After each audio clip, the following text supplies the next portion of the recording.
Aujourd'hui, nous sommes de retour au Burundi pour remettre de l'argent à cette dame. Mais sachez que cela n'a pas commencé comme ça. Nous les avons visitées il y a quelques mois alors qu'elle venait d'accoucher de ses jumeaux siamois. D'hier à aujourd'hui, les choses ont changé. Elle avait un membre de sa famille à l'hôpital qui l'aidait à prendre soin de ses enfants. Ils ont passé plus de 11 mois à l'hôpital et les choses semblent devenir pires. La dame qui les aidait s'est lassée et les a laissés ici. La dernière fois que nous avons rendu visite à cette dame, ses bébés allaient bien. Mais aujourd'hui, cela n'est plus le cas, car l'un d'eux est en train de mourir. Le bébé en question ne peut plus respirer toute seule. Elle est sous oxygène parce qu'elle a eu une infection au poumon. Cette femme a donné naissance à des jumeaux siamois. Ce sont de très beaux bébés, mais malheureusement, ils partagent le même corps et les mêmes organes internes. C'était inimaginable pour elle, leur père, les médecins et tous ceux qui les ont vus. Leur mère dit que c'était très dur pour elle d'accepter le fait qu'elle ait donné naissance à des bébés comme ça. Cela a pris du temps, mais elle a finalement appris à vivre avec eux et les accepter parce qu'elle n'avait rien d'autre à faire.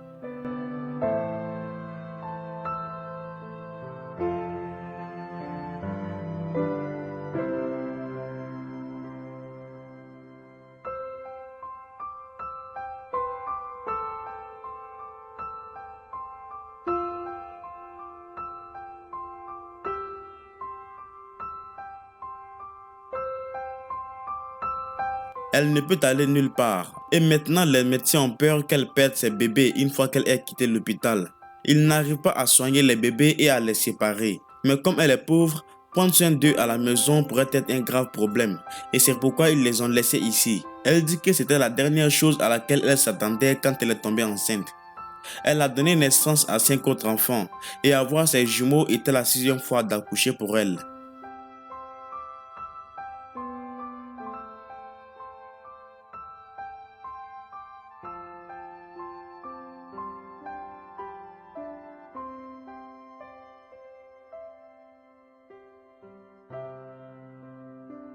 Pendant qu'elle était enceinte, elle venait toujours à l'hôpital pour les examens médicaux. Les médecins lui disaient toujours que tout allait bien. Cela lui donnait l'impression qu'il n'y avait rien à craindre. Elle a continué ses examens, mais quelques mois plus tard, alors qu'on vérifiait le sexe des enfants, on lui a dit que l'un des bébés était une fille et l'autre il ne pouvait pas très bien voir parce qu'il était dans une position bizarre.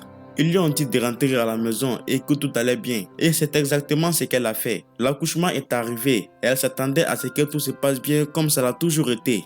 Mais cette fois, c'était différent. Ce qui s'est passé les a mis dans une peur indicible. Ils ont vu les médecins se parler d'une manière comme s'ils étaient choqués. Après, ils lui ont dit que les bébés étaient joints. Et le seul moyen de les faire sortir était par opération.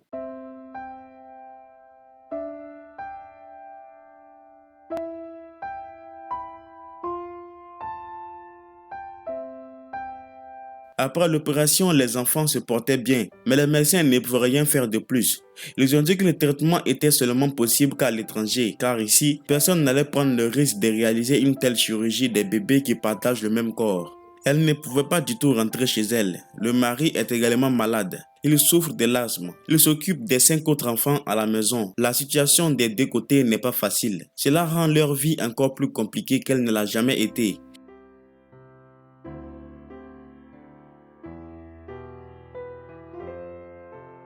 Elle a été dans cet hôpital depuis trop longtemps. Elle dit qu'elle ne sait pas ce qui va arriver.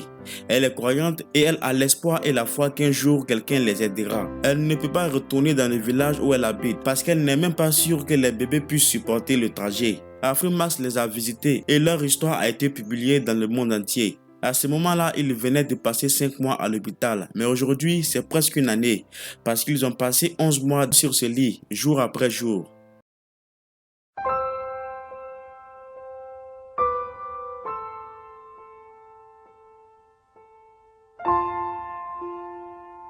Un de ses bébés est tombé gravement malade. Elle ne pouvait plus facilement respirer par elle-même. Elle a commencé à devenir mince. Les médecins lui ont immédiatement mis un support d'oxygène.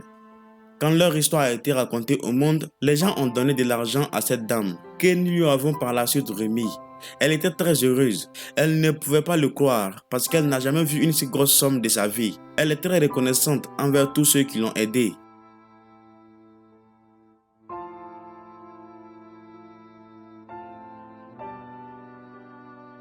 Ils seront transférés en Italie parce que selon ce que croient les médecins, ce n'est que là-bas que ces bébés pourraient être séparés. Elle demande de l'aide pour qu'elle puisse emmener ses enfants à l'étranger pour l'opération qui sauvera leur vie et séparera leur corps.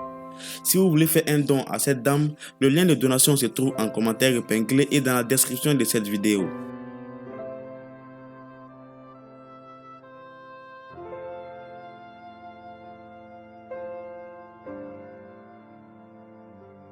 Merci d'avoir regardé la vidéo. À la prochaine.